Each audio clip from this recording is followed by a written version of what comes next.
are the vowel sound in the word pen and the first one in the diphthong in pain pronounced the same, or are they different?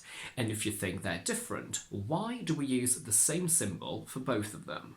Hi everyone, this is Sam and welcome to Logic, where we analyse the logic of English. A subscriber asked me to talk about the sound e, and I thought I'd take that as a chance to dig a little bit deeper and dispel any doubt that some of you may have regarding e and the first sound in the diphthong a, since you may have noticed they don't sound exactly the same.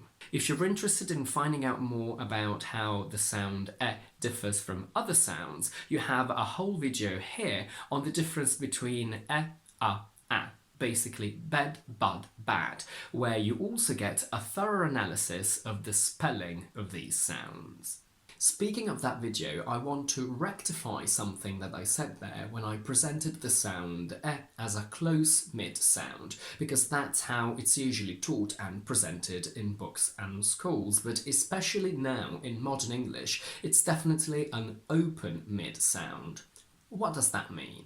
If we look at the vowel grid, we see that e is a short, open mid, front, unrounded sound, meaning that the mouth is a little bit more open than natural position.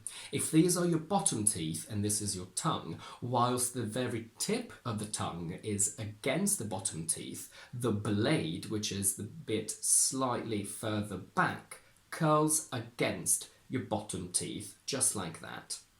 Unrounded means that your lips are flat. Now, most teachers and books will tell you that for this sound you need to smile. I don't particularly agree with that because I think that in standard British English we don't go sideways, we just go vertical, so everything happens like this.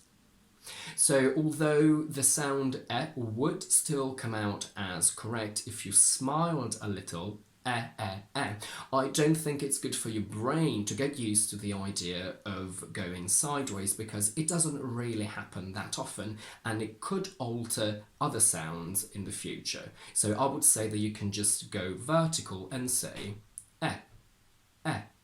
We have pen, neck, bread, sweat, many, Thames, said, X, friend, jeopardy, leisure, and we can see that the sounds berry give two different words.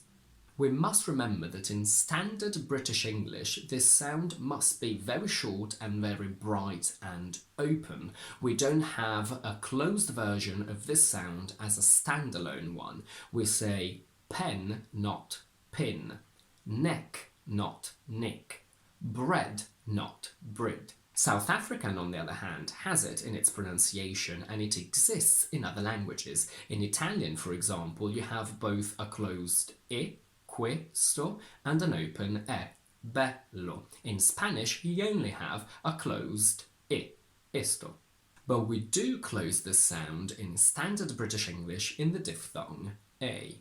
When you study this diphthong, most teachers and books will tell you that you simply transition from a more open mouth position of e to a more closed mouth position of I, which, as you can see, is indeed more closed. However, that's not all that happens. Let's take this word. If you were to pronounce it as a simple combination of the e in pen and I, it would be far too bright, and it would go pen, pain, pain. But we don't say pain, we say pain. We don't say take, we say take, with a much more closed I sound. It's not say, it's say.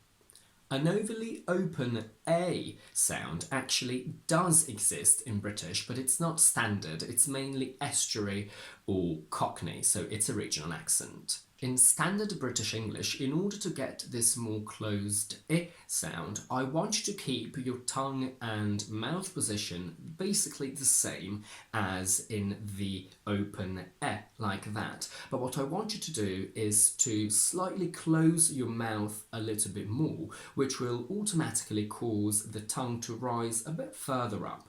Also, mentally, I want you to think of this sound as a more relaxed one, and I don't want you to push it out as much as the E.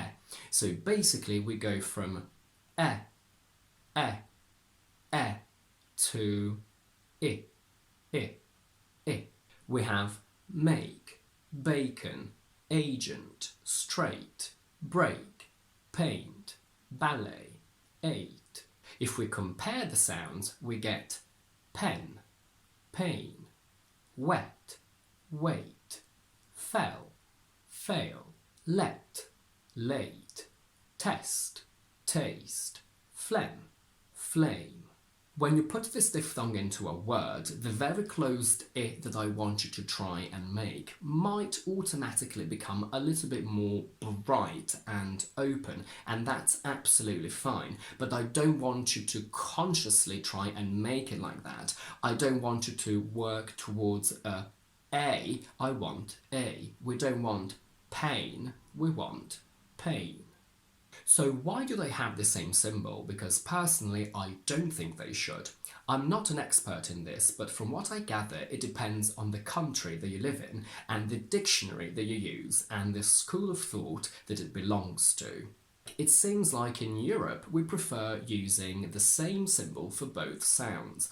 I know it's not technically fully accurate, but it is what we use, and it's what I use when I teach pronunciations to my students, because I know that's what they know and what they will find in online dictionaries and books over here. In America, I've read they prefer using these different symbols. Despite what I've just said about Europe preferring to use the same symbol for both sounds, if you use online dictionaries that transcribe text into IPA, they do indeed prefer using the American differentiation. So I would say that now it's up to you to know what these symbols mean based on the dictionary that you use. And if you do find them transcribed the same, you need to know yourself that they are different sounds. And that's it for today. If you like this video, please don't forget to give it a thumbs up and to subscribe to my channel down below. And do let me know in the comments if you have any questions or observations about these different sounds and how they're transcribed. In the meantime, I will see you next Tuesday with another explanation video.